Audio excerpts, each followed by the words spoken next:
After returning home unexpectedly early from a dangerous Black Ops mission, I was shocked to discover a sheriff's car parked in my driveway and horrifying screams echoing from my basement. What I found next changed everything. Look, I've seen things, done things, that most people can't even imagine. But nothing, could have prepared me for the moment I found my 8-year-old son, my Tommy, chained to a wall in our own basement. The air was thick with a sick, clinical dread, and standing right there, filming it all, was my wife, the woman I loved, laughing, just laughing, while the sheriff, his face a mask of cold pleasure, watched. They looked at me, caught red-handed, and the sheriff had the audacity to ask, "What the hell are you doing here?"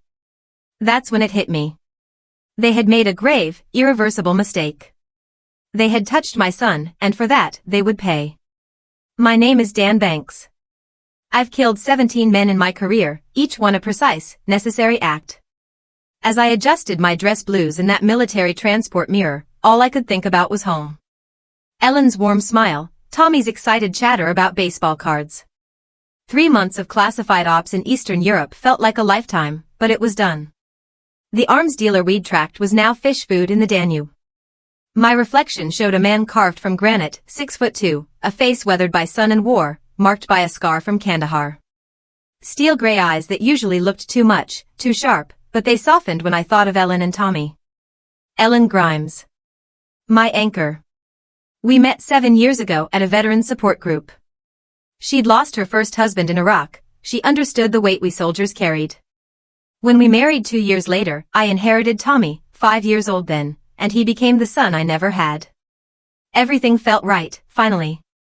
The plane touched down at Fort Bragg at 1,400 hours. Colonel Martinez, my CO, pulled me aside.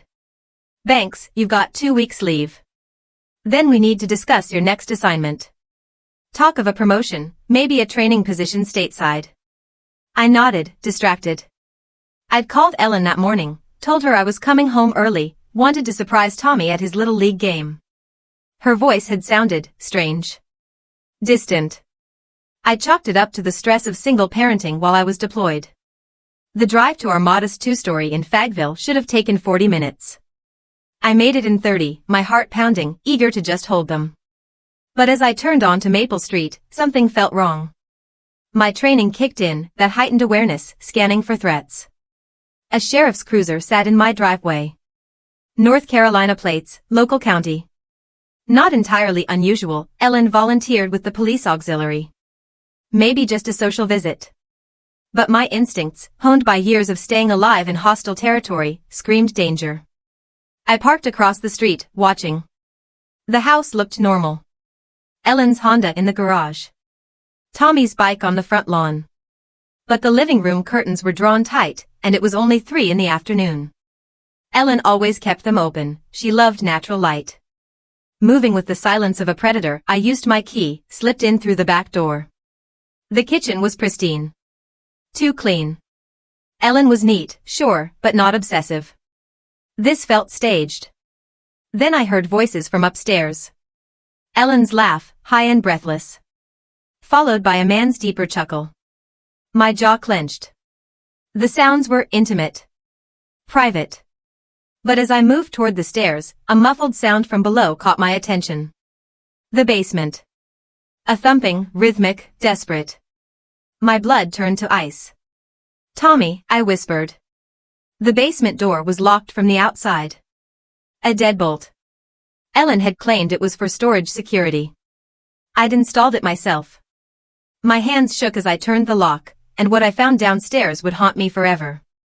The basement had been converted into something from a nightmare. Tommy sat chained to the support beam, his wrists raw from struggle. Duct tape covered his mouth, but his eyes. Wide with terror, then flooding with relief when he saw me. But it was the setup around him that made my vision go red. Video cameras on tripods. Professional lighting. A laptop open and recording. Dad. Tommy's muffled scream came through the tape as I rushed to free him. Then, footsteps thundered down the stairs. "What the hell are you doing here?"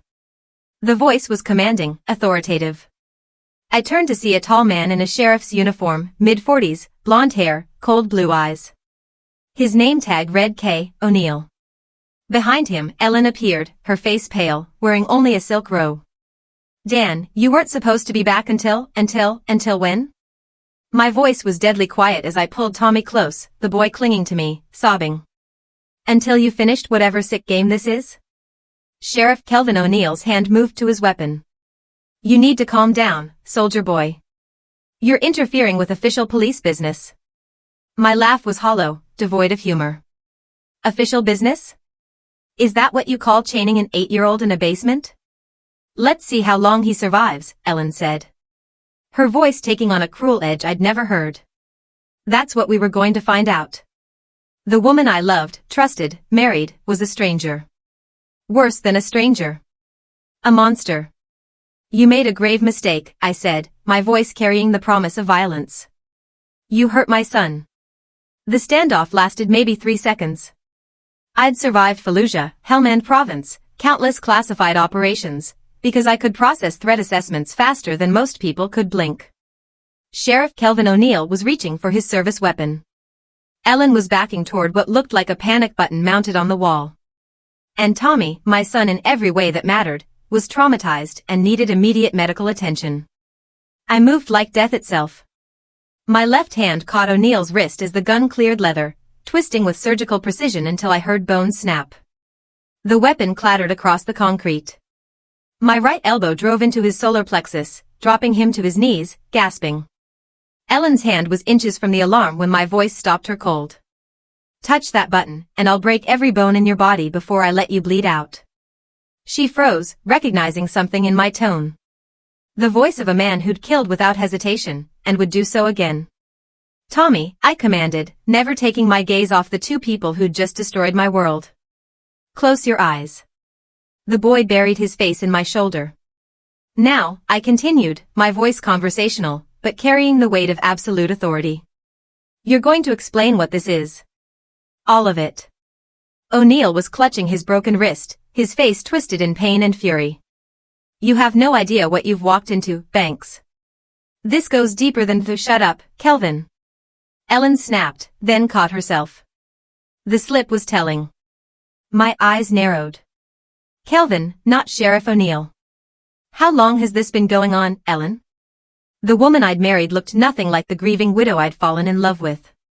Her face was hard, calculating. When she spoke, her voice carried a venom I'd never heard before. Since 2 weeks after you deployed, if you must know. Kelvin and I have certain, shared interests. My gaze swept the basement again, taking in details I'd missed in my initial rage. This wasn't hastily assembled. The lighting rig was professional grade, the cameras expensive.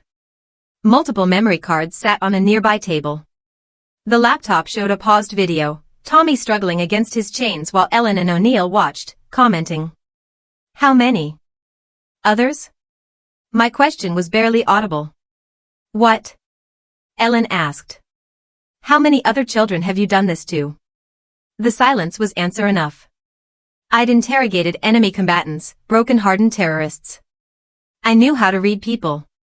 Ellen's micro-expressions, the way O'Neill's eyes darted to a filing cabinet in the corner, the defensive positioning of their bodies.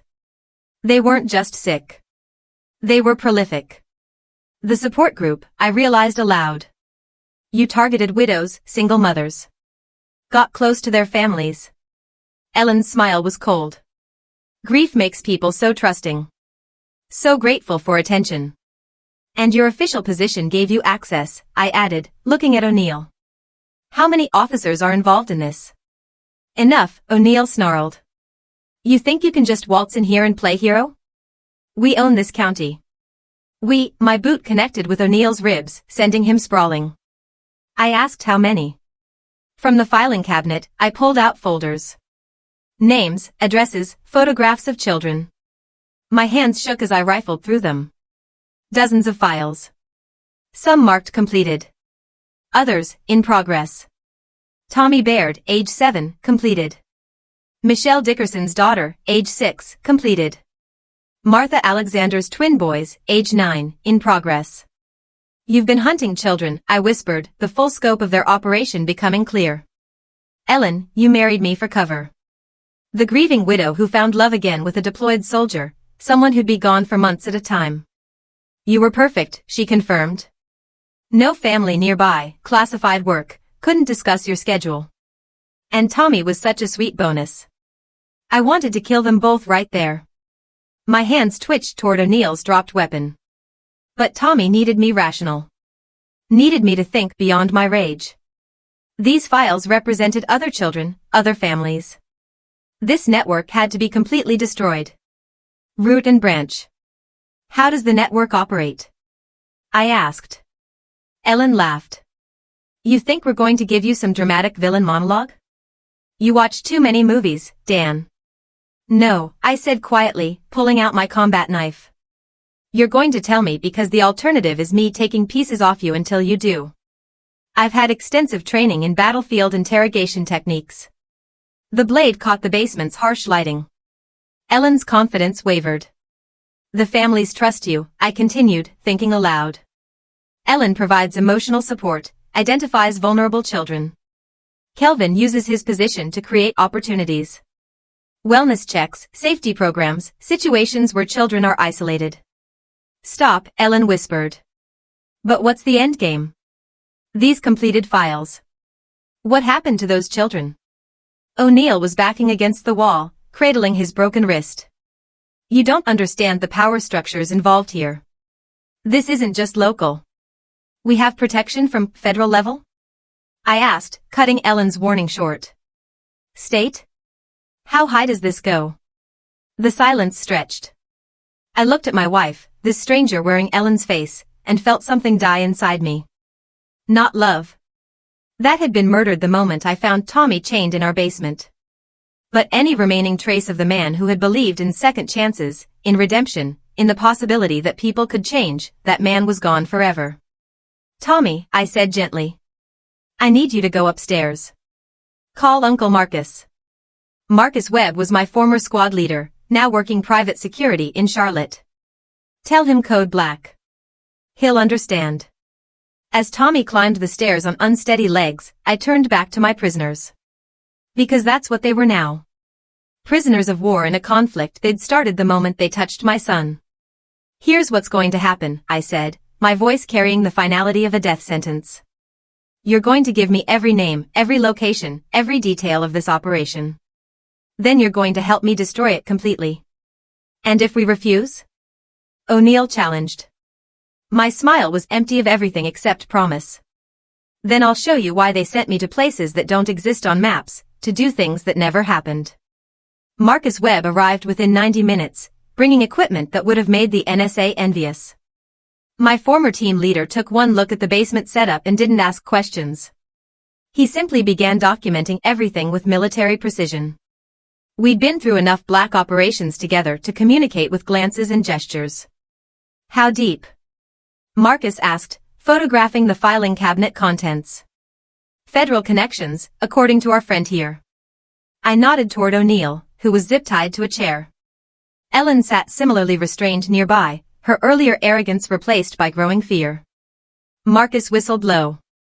That complicates extraction. Doesn't complicate elimination. While Marcus worked, I studied the network structure. It was more sophisticated than I'd initially realized.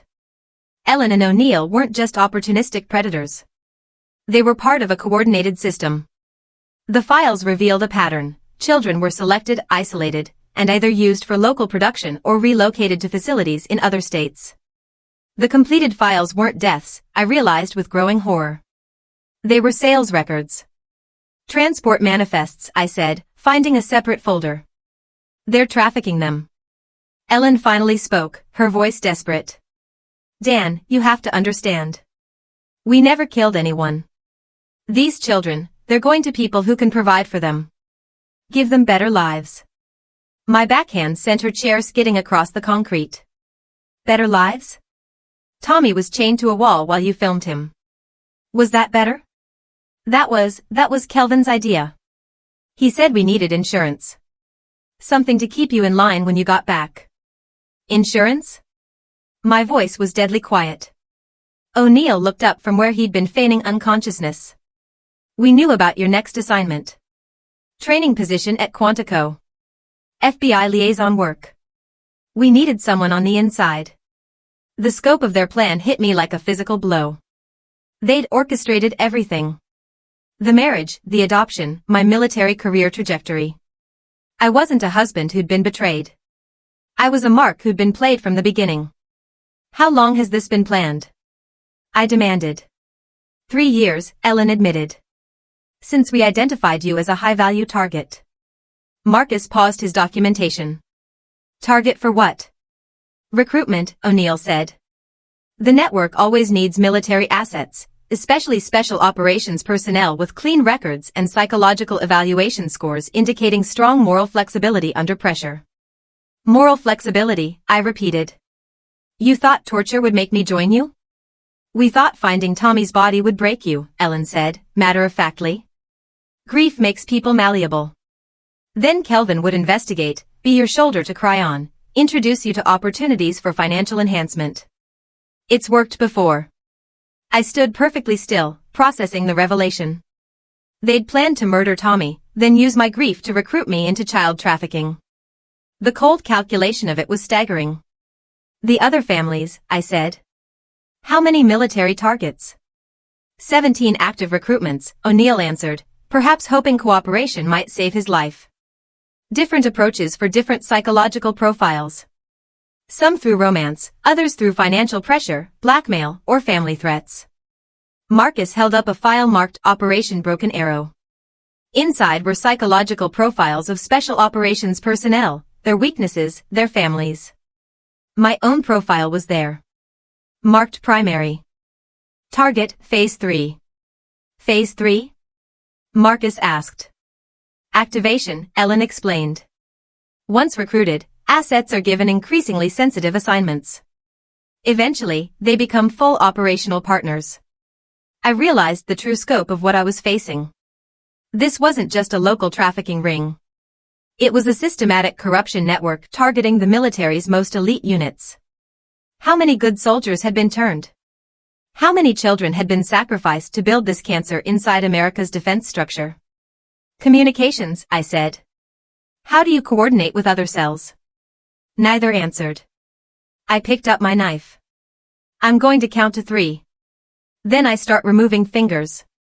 Encrypted messaging app. O'Neill said quickly. Each cell leader has direct contact with regional coordinators. We don't know the full structure. Compartmentalized for security. Show me. O'Neill's phone required his biometric unlock. I pressed the man's thumb to the screen, accessing a messaging interface unlike anything civilian. Military-grade encryption, but the conversation histories revealed the network's tentacles reaching across multiple states, multiple agencies. Jesus Christ, Marcus breathed, reading over my shoulder. ATF, DEA, state police, sheriff's departments, federal contractors. This is a full-spectrum infiltration. I scrolled through operational summaries. The network had been building for over a decade. Starting small with local corruption, expanding into human trafficking, and now approaching something that looked disturbingly like a shadow government. Who runs it? I asked. We don't know, Ellen said. Orders come down through cutouts. Regional coordinators report to state coordinators. They report to someone we've never met. I didn't believe her. Someone this organized, this careful, wouldn't compartmentalize completely. There had to be face-to-face meetings, verification protocols, trust-building exercises. I was about to push harder when Marcus grabbed my arm. Vehicle approaching. 2 minutes out. I looked at the security monitors Marcus had activated. A black SUV with government plates was turning onto our street. Not police. Not military. The kind of unmarked vehicle that meant federal law enforcement or intelligence services. Backup? I asked my prisoners. More like cleanup, O'Neill said with a sick smile. We missed our last check-in. Protocol dictates immediate site sanitization. Sanitization? Everyone dies, Ellen explained helpfully. Including you and Tommy. Car accident, gas leak, murder-suicide. They have people who specialize in making problems disappear. My mind raced. The basement was a tactical nightmare. 1 entrance, no cover, 2 hostages who couldn't be moved quickly. Upstairs, Tommy was vulnerable. The approaching team would have superior numbers, federal resources, and no constraints on collateral damage. But Dan Banks hadn't earned his reputation by fighting fair battles. "Marcus, how much C4 did you bring?" £2. Why? "Because we're about to teach these federal bastards what happens when you threaten family."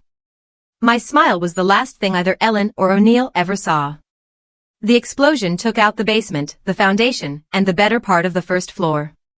Marcus and I had evacuated Tommy through the storm drainage system behind the house 60 seconds before the charges detonated. From our position in the neighboring woods, we watched the black SUV's occupants race toward the burning ruins. Their tactical formation was professional, but useless against an enemy who'd already repositioned. "Four-man team," Marcus observed through binoculars. "Federal gear, but no identifying marks." "Shadow units," I said. "Probably CIA or DHS contractors." Tommy was wrapped in my jacket, still processing the reality that his home had just been reduced to smoking rubble. "Are Ellen and the sheriff dead?" he asked quietly. "Yes," I answered without hesitation. "They can't hurt you anymore." The boy nodded, dry-eyed. At 8 years old, he'd already learned that some people wore friendly masks while harboring monsters underneath. That lesson would serve him well in the years to come. My phone buzzed. A text from an unknown number. "We have more children. Cease operations or they die." "They're fast," Marcus noted. "Network response within 15 minutes of the explosion, which means they're local." "Or they're already here," I replied, typing back, locations and proof of life. "Or I burned down everything." The response was immediate.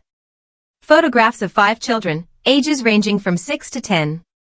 Zip-tied in what looked like a warehouse. I recognized 2 faces from the basement files, Martha Alexander's twins. "Warehouse District, Industrial Road. Come alone." "Obviously a trap," Marcus said. "Obviously," I agreed. "Which is why we're not walking into it." Instead, we spent the next hour conducting reconnaissance from multiple angles. The warehouse was isolated, perfect for an ambush. But it also offered advantages for someone willing to think asymmetrically. I'd spent years fighting enemies who used human shields, who hid among civilians, who believed Western soldiers were constrained by rules of engagement. Those enemies had never met anyone like Dan Banks. "Perimeter security?" I asked. 6 men. Rotating patrol pattern every 20 minutes. Professionals, but they're expecting a frontal assault or negotiation attempt. They're not expecting total war. The plan I outlined was simple in concept, horrifying in execution. Marcus would create a diversion on the east side of the building, explosives designed to look like an assault team breach. While security responded to that threat, I would infiltrate from the south, where thermal imaging showed the children were being held. "Rules of engagement?" Marcus asked. "No survivors," I said simply. "This network has been operating for over a decade. How many children do you think they've processed in that time? How many families destroyed?" Marcus nodded. "What about extraction?" "Once the children are secure, we continue up the chain." Ellen mentioned regional coordinators, state-level operations. "We hunt them all." "That's not a mission, Dan. That's a crusade." "Then we better start praying." The assault began at 2,100 hours. Marcus diversionary explosives lit up the night, drawing security forces toward what appeared to be a multi-vector attack from the east. I used the chaos to penetrate the south wall, moving through the warehouse's interior like a shadow. I found the children in a converted office space, guarded by 2 men who were too focused on the explosions outside to notice death approaching from behind. My knife work was silent, efficient, practiced. The guards died without making a sound. "I'm here to take you home," I whispered to the terrified children as I cut their restraints. "Stay quiet. Stay close. Do exactly what I say." Martha Alexander's twins, Bobby and Jerry Paul, looked up at me with the hollow eyes of children who'd lost faith in adult protection. But they followed my instructions. Moving when I moved, stopping when I stopped. Trusting me because they had no other choice. The extraction should have been clean. I'd neutralized 6 more security personnel during our movement toward the exit, each kill surgical and silent. But as we reached the rendezvous point where Marcus waited with the vehicle, a familiar voice stopped me cold. "Dan Banks." The great American hero. I turned, pushing the children behind me. Colonel Martinez, my commanding officer, stood 50 feet away with a rifle trained on us. Behind him were 4 more. Soldiers in combat gear. Men I recognized from my own unit. Sir, my voice carried a lifetime of military conditioning, even as my mind raced to process this betrayal. Did you really think we'd let you demolish years of careful cultivation over one compromised cell, Banks? Martinez asked. The network has hundreds of assets. Military, law enforcement, intelligence services. What you stumbled into tonight was expendable. These are children, Colonel. These are assets, Martinez corrected. Valuable commodities in a very lucrative market. And you're about to become one, too. The trap was elegant in its simplicity. I'd been allowed to rescue the children, to feel like I was winning, so that my capture would be more psychologically devastating. They wanted to break me completely before recruitment, to ensure my loyalty through trauma bonding. They'd made one critical miscalculation. Dan Banks was already broken. Had been, since the moment I found Tommy chained in our basement. What stood before them now wasn't a soldier constrained by law or morality or chain of command. It was something much more dangerous. A father with nothing left to lose. Marcus, I said quietly into my calm, light them up. The sniper rifle's report echoed across the warehouse district as Colonel Martinez's head exploded like a watermelon. Before his body hit the ground, I was moving. The children forgotten as I transitioned into full combat mode. The firefight lasted 3 minutes. When it ended, 4 of America's elite special operations personnel lay dead in the parking lot. Killed by men they trained. Men they'd betrayed. Men who understood that some lines, once crossed, erased every bond that had previously existed. Dad. Tommy's voice came from the vehicle where Marcus had positioned the rescued children. I looked down at my hands, covered in blood, at the bodies around me, at the children who'd witnessed yet another demonstration of adult brutality. I thought about the network, the scope of corruption, the impossibility of fighting an enemy embedded within the very institutions meant to protect innocence. We're going to need help, I told Marcus. What kind of help? My smile was empty of warmth, but full of promise. The kind that doesn't ask questions. And doesn't leave witnesses. The safe house was an abandoned auto shop on the outskirts of Charlotte. One of dozens of off-grid locations Marcus maintained through his private security contacts. I sat at a folding table, covered with files, photographs, and electronic devices recovered from the warehouse. The rescued children slept fitfully in the back office, their dreams haunted by experiences no child should endure. Tommy was different from the others. He hadn't spoken since leaving the warehouse. Hadn't cried. Hadn't shown any of the normal reactions I expected from an 8-year-old who'd witnessed multiple violent deaths. Instead, he'd helped organize the evidence with disturbing efficiency, his young mind already adapting to a world where monsters wore badges and uniforms. We've got a problem, Marcus announced, returning from his communication setup. The explosion at your house made national news. Domestic terrorism investigation. FBI task force. The works. Cover story? I asked, without looking up from Colonel Martinez's encrypted phone. Gas leak explosion killed 3 people. You, Ellen, and Sheriff O'Neill. Tommy's body was too damaged to identify, but he's presumed dead. You're officially a ghost. Good. Dead men don't leave paper trails. I had been systematically penetrating the network's communications for 6 hours. What I discovered made my blood run cold. The operation was vast beyond my initial estimates. Coordinated trafficking networks in 47 states, international connections spanning 6 continents, and a client base that included high-ranking government officials, corporate executives, and foreign intelligence services. How many children? Marcus asked, reading over my shoulder. Conservative estimate, 10,000 processed through the system in the last 5 years alone. My voice was clinically detached, but my hands shook as I scrolled through the transaction records.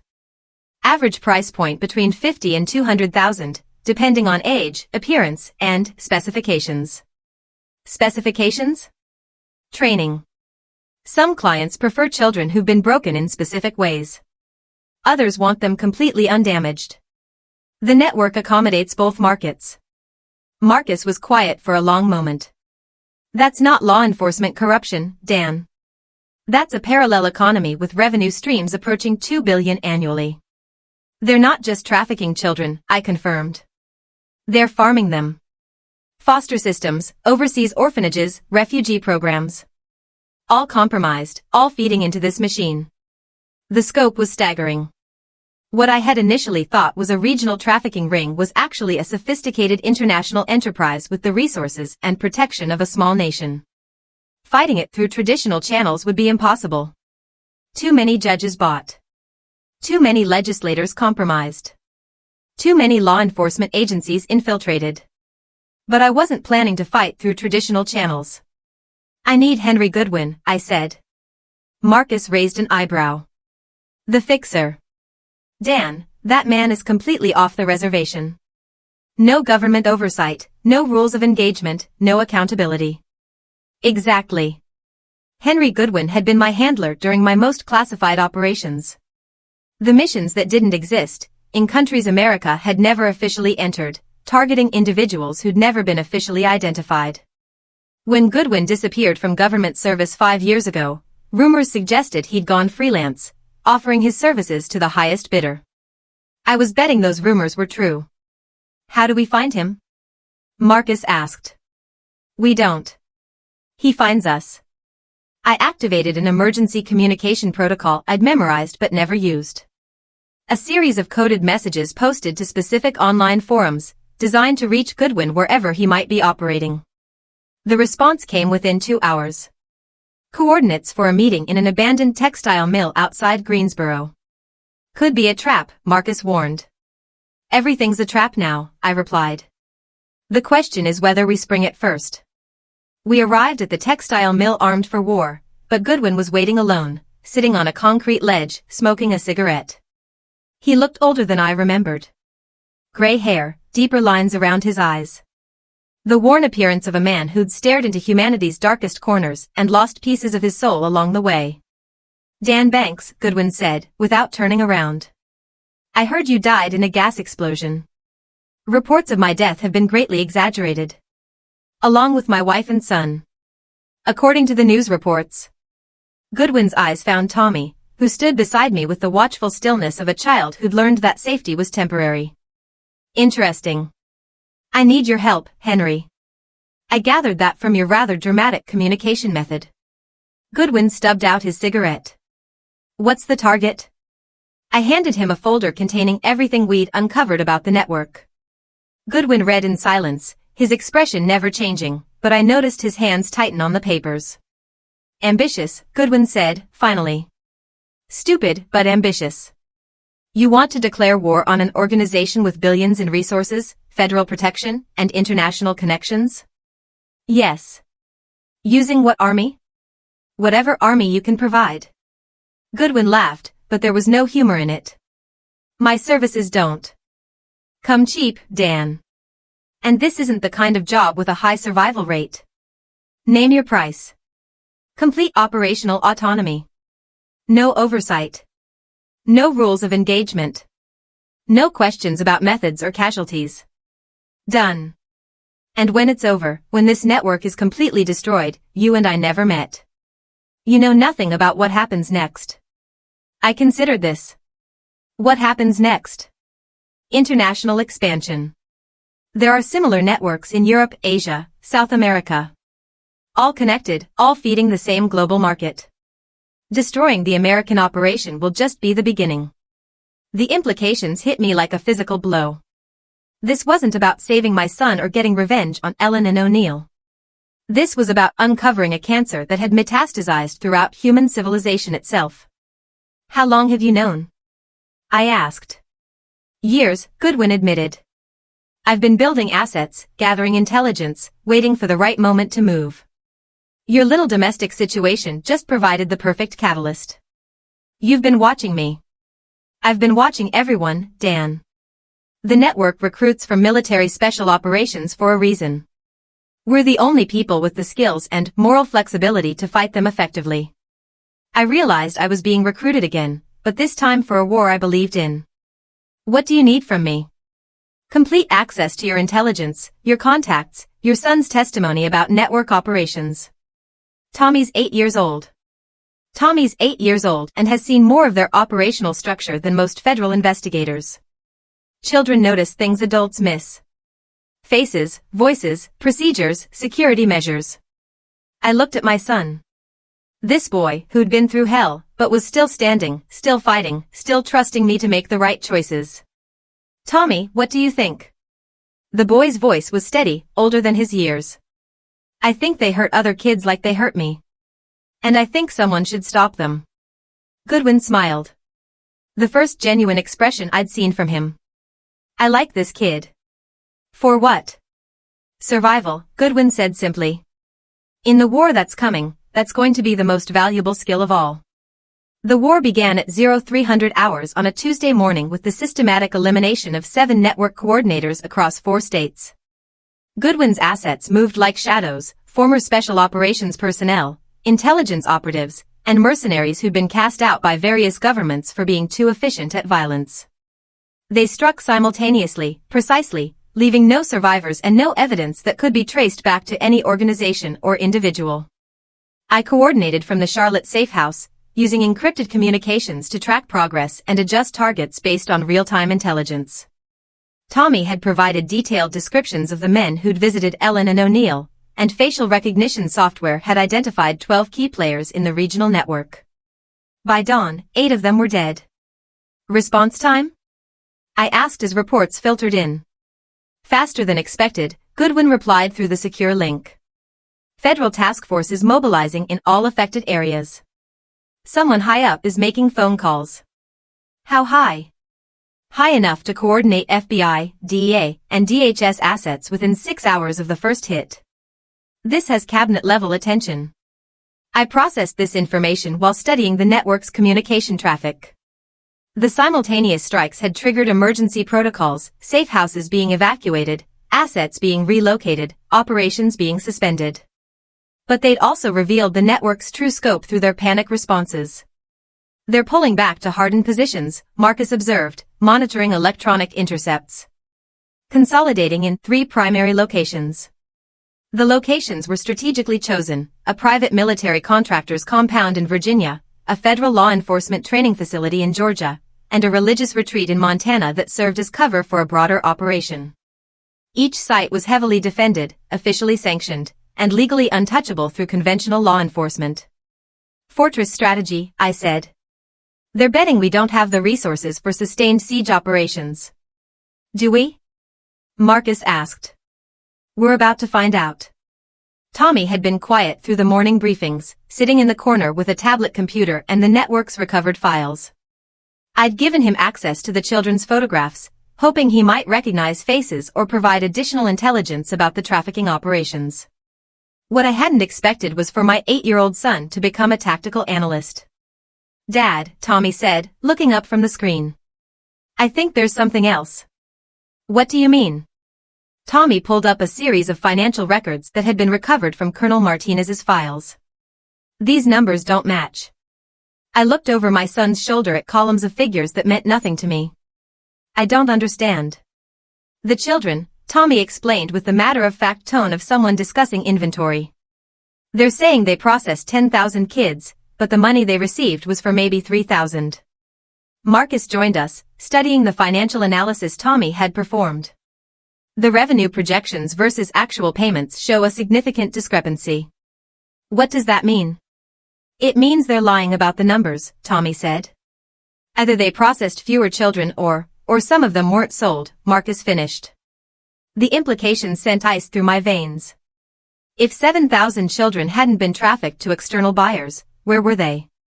What was the network doing with them that was more valuable than immediate sale? Research, Goodwin's voice came through the comm system as he returned from coordinating the next phase of operations. Medical experimentation, psychological conditioning, specialized training programs. The network isn't just trafficking children. They're manufacturing them. Manufacturing them for what? Next generation assets. Operatives who've been conditioned from childhood to follow orders without question. To adapt to any environment. To feel no emotional attachment to targets or operations. I thought about Tommy's unusual calmness during the violence, his analytical approach to the network structure, his acceptance of necessary brutality. How long does the conditioning take? Varies by age and psychological profile. But generally speaking, children processed through the system emerge as functional sociopaths with specialized skills. And the ones who don't adapt? Disposed of, Goodwin said simply. The network has very high standards for quality control. I was quiet for a long moment, studying my son with new eyes. Tommy had been scheduled for processing, had survived the initial stages of the network's program. How much conditioning had already occurred? How much of his calm acceptance was natural resilience? And how much was programmed response? The 3 facilities, I said, changing the subject before my thoughts could spiral further. What's our approach? Simultaneous assault, Goodwin replied. Overwhelming force, maximum casualties, complete destruction. No prisoners, no survivors, no evidence left behind. Collateral damage, acceptable. These facilities process hundreds of children annually. Whatever losses we incur in the assault will be insignificant compared to the lives saved by permanent shutdown.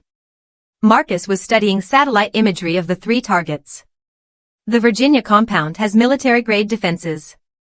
Anti-aircraft systems, hardened bunkers, reaction forces. This isn't a raid, it's a military operation. Which is why we're not conducting a raid, Goodwin said. We're conducting a siege. The plan Goodwin outlined was breathtaking in its scope and brutality. Rather than direct assault, they would systematically eliminate the infrastructure supporting each facility, power grids, communications networks, supply chains, personnel, transportation. The defenders would be isolated, blinded, and slowly starved of resources until they either surrendered or died of attrition. Timeline? I asked. 2 weeks for complete isolation. Another week for them to realize no help is coming. Final assault when they're weak enough to offer minimal resistance. And the children inside? Unknown variables, Goodwin admitted. Some facilities use children as human shields. Others have contingency plans for mass elimination to prevent rescue. We'll adapt tactics based on intelligence gathered during the siege phase. I realized we were discussing the possible deaths of hundreds of children with the same clinical detachment the network had shown. The war against monsters was turning us into monsters ourselves. There has to be another way, I said. There is, Goodwin replied. We can walk away. Let the network rebuild, find new facilities, process thousands more children through their system. Your choice, Dan. I looked at Tommy, at Marcus, at the evidence of systematic evil spread across the table. I thought about the children in the warehouse, about Martha Alexander's twins, about all the families destroyed by the network's operations. When do we start? I asked. Goodwin's smile was cold and final. We already have. The power went out at the Virginia compound on Thursday morning, followed by a communications blackout 30 minutes later. By Friday, the water treatment facility serving the area had suffered a catastrophic failure that local authorities blamed on aging infrastructure. Weekly supply trucks never arrived due to a series of highway accidents that blocked all major access routes. I monitored the siege operations from a command post Goodwin had established in an abandoned radio station 40 miles from the compound. Banks of computers showed real-time intelligence from surveillance drones, communication intercepts, and human assets positioned around each target facility. The network strongholds were being systematically strangled without a single shot being fired. Day 3 status? I asked. Virginia compound has switched to backup generators, but fuel supplies are limited, Goodwin reported. Georgia facility is operating on emergency protocols. Montana Retreat attempted to evacuate yesterday, but lost 3 vehicles to roadway explosives. Casualties minimal on our side. They've lost 37 personnel total across all 3 facilities. I studied the tactical displays showing each facility's status. Red indicators marked infrastructure failures. Yellow showed degraded capabilities. Green meant operational systems. The screens were almost entirely red now. How many children are inside? I asked. Best estimates suggest 400 to 500 total across all 3 facilities, Marcus replied. Monitoring communication intercepts, but we're seeing references to something called Protocol 7 in their emergency transmissions, which is unknown. The communications are too fragmented to provide context. Tommy looked up from the corner where he'd been working with the recovered files. Protocol 7 is termination, he said quietly. Both Marcus and I turned to stare at the 8-year-old. How do you know that? I asked. Ellen talked about it sometimes, on the phone. If operations were compromised, if rescue was imminent, if the network was threatened with exposure. Tommy's voice was matter-of-fact. Clinical. Kill all the children. Destroy all evidence. Blame external terrorists. Mass murder. Insurance, Marcus briefed. Insurance, Tommy corrected. Dead children can't testify. Destroyed facilities can't be investigated.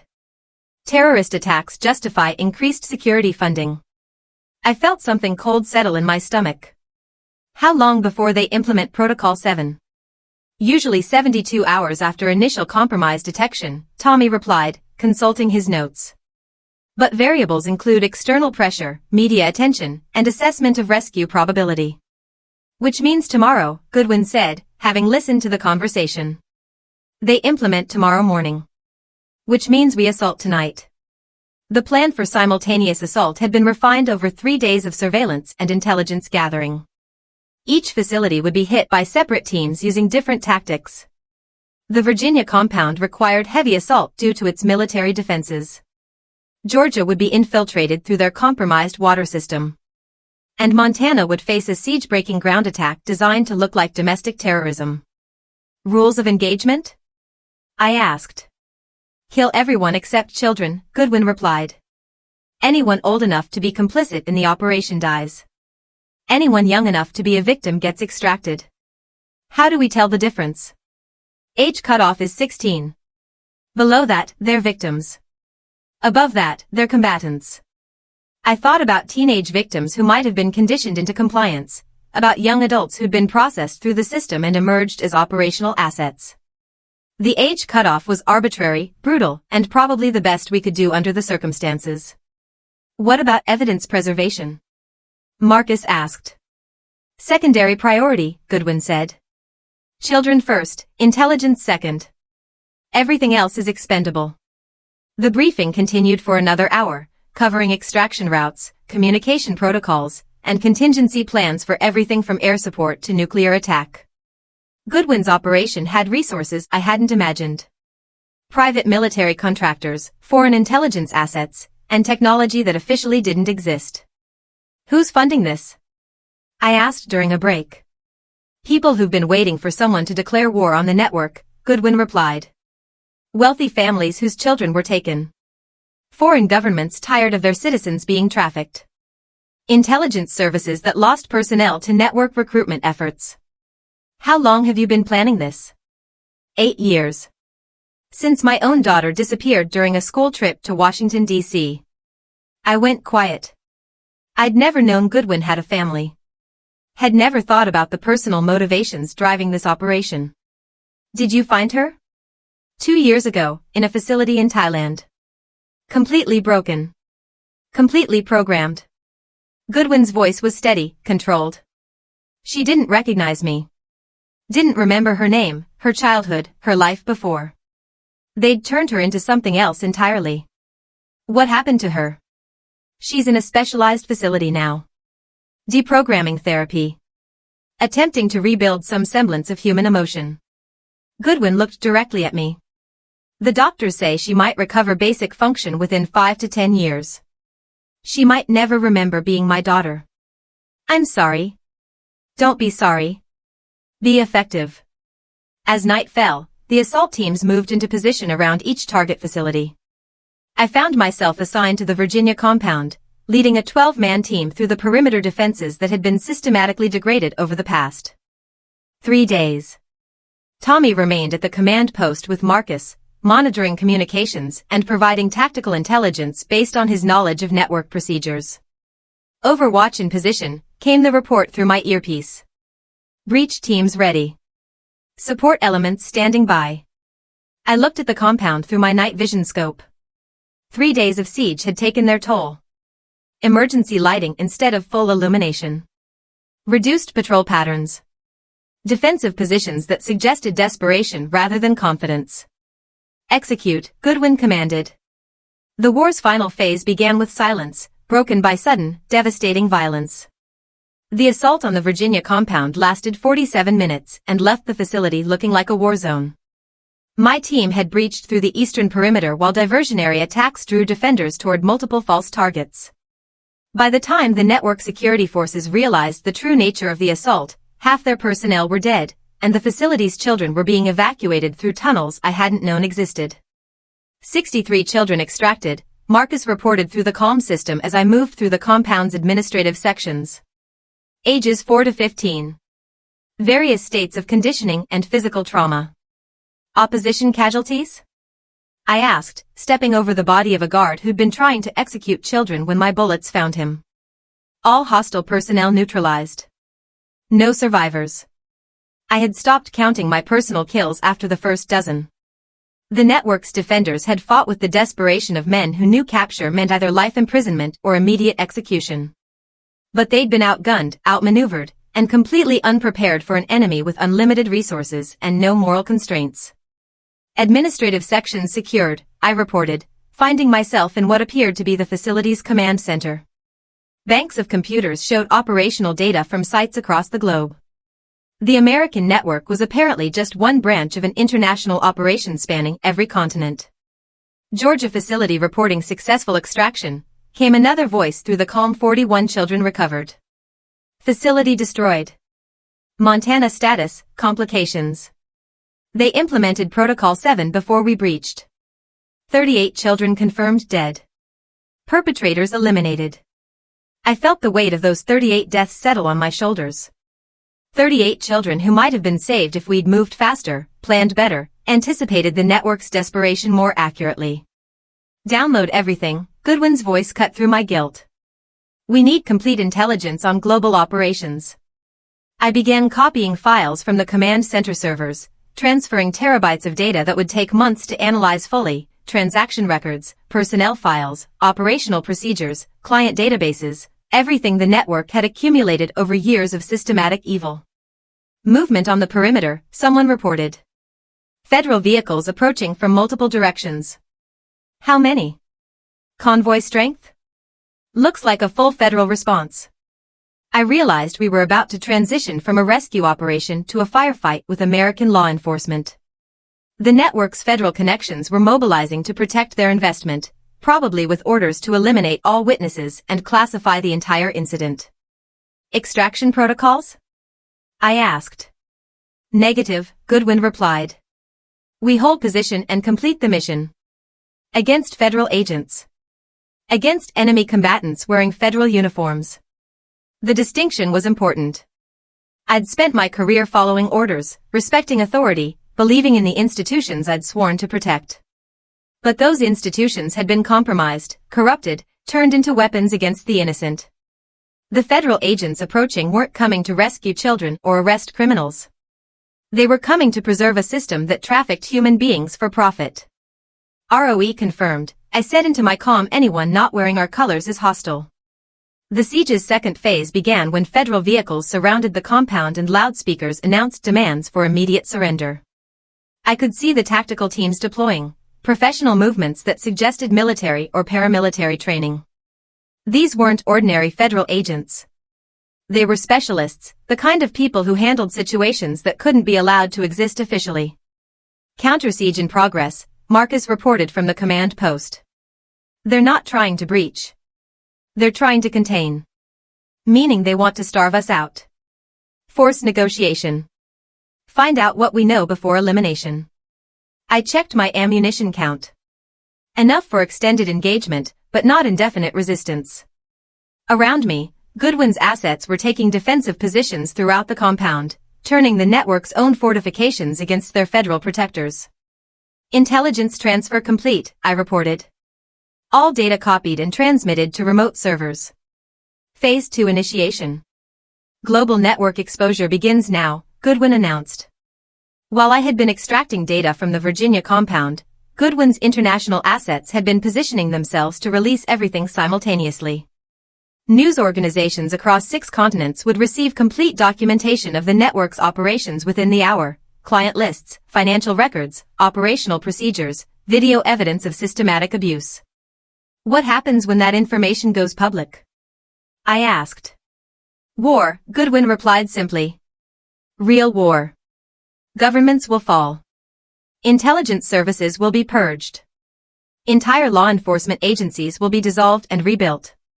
And thus, we become the most wanted fugitives in human history.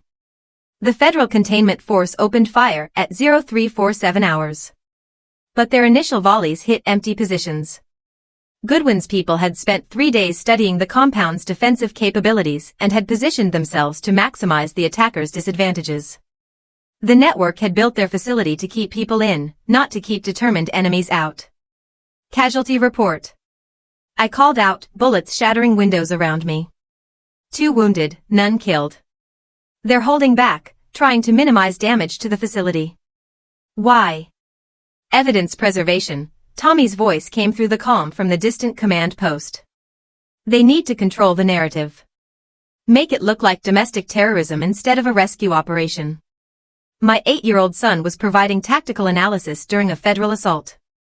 The absurdity of the situation would have been funny if people weren't dying around him. Incoming aircraft, someone reported.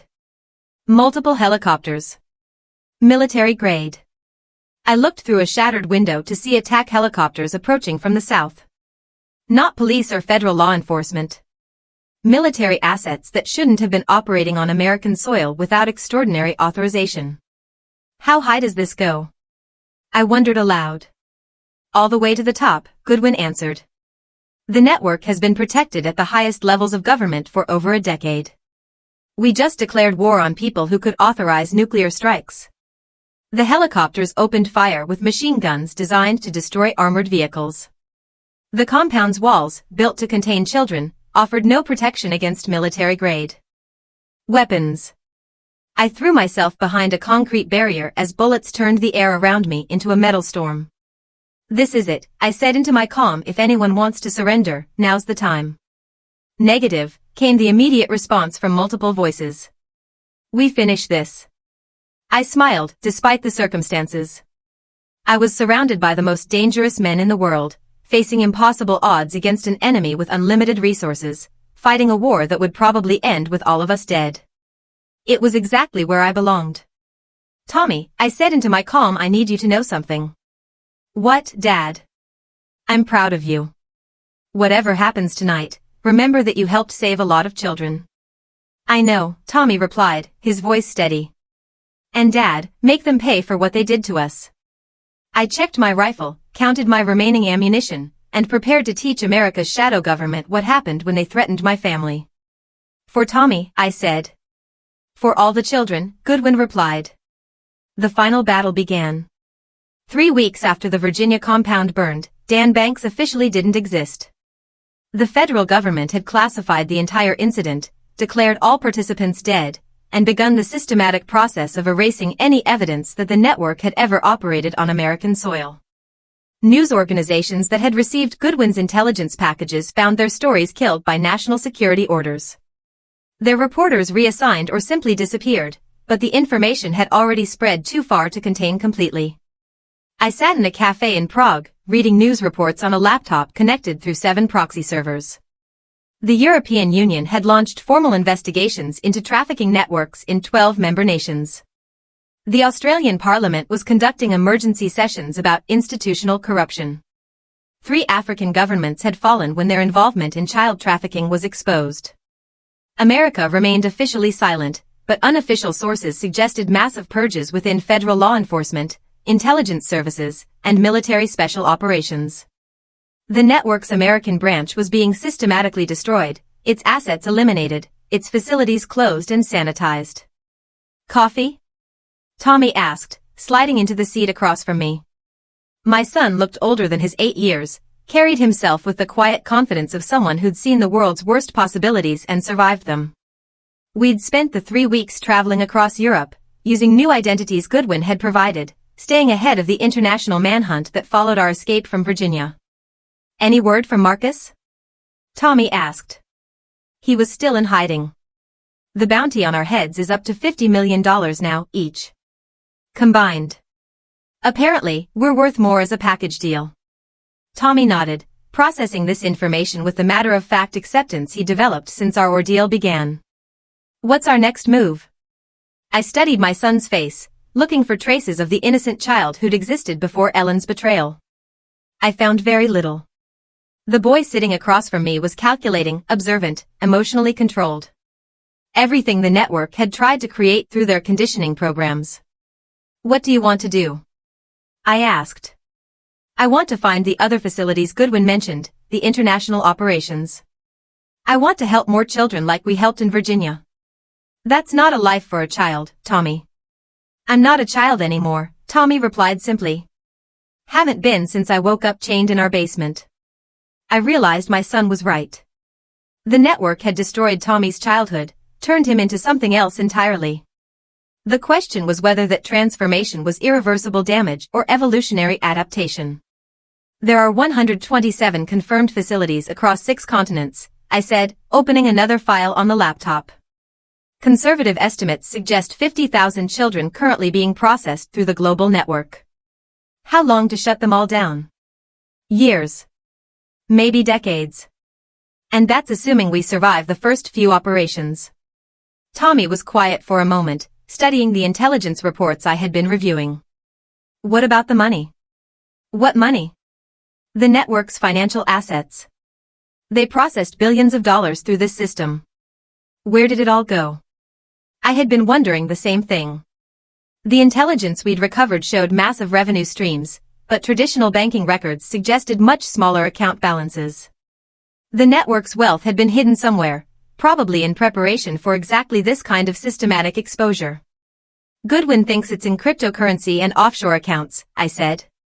Protected by encryption and legal structures that make recovery almost impossible. Almost, Tommy repeated. But not completely. I looked at my son with new interest. What are you thinking?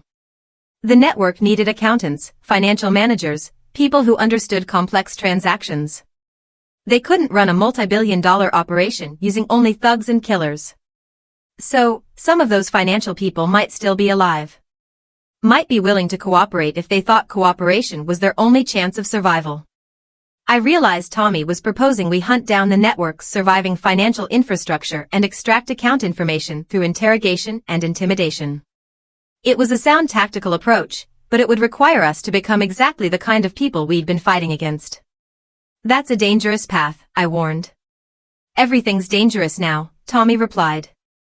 The question is whether we want to be dangerous for good reasons or dangerous for no reason. My phone buzzed with a message from an encrypted account. New intelligence on Asian operations. Facility in Thailand processing 200+ children. Window for intervention closing. H. Goodwin. Thailand, I said, showing Tommy the message. The facility where his daughter was held.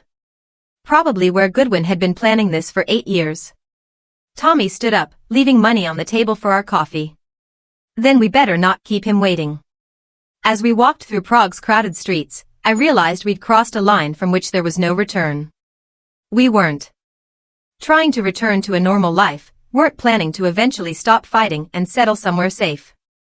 We'd become professional soldiers in a war that would probably last the rest of our lives. Tommy, I said as we approached the train station. Are you sure about this? Once we commit to this path, there's no going back to being a normal family. We were never a normal family, Tommy replied. Even before Ellen, even before the network, you were always a soldier, Dad. Now I get to be one, too. I thought about the 8-year-old boy who'd been chained in our basement, terrified and helpless. That child was gone forever, replaced by someone harder, colder, more dangerous. The network had tried to create assets through systematic abuse and conditioning.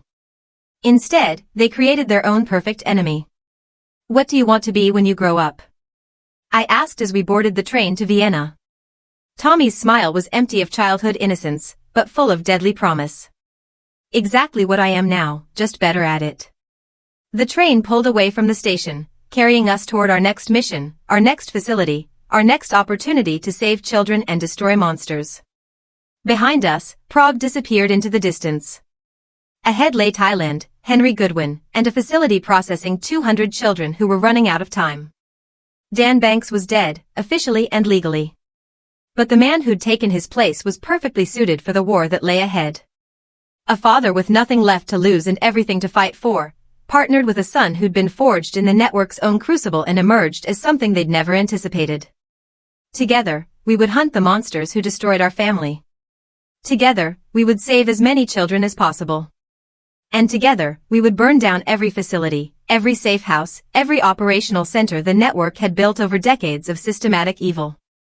The war wasn't over. It was just beginning.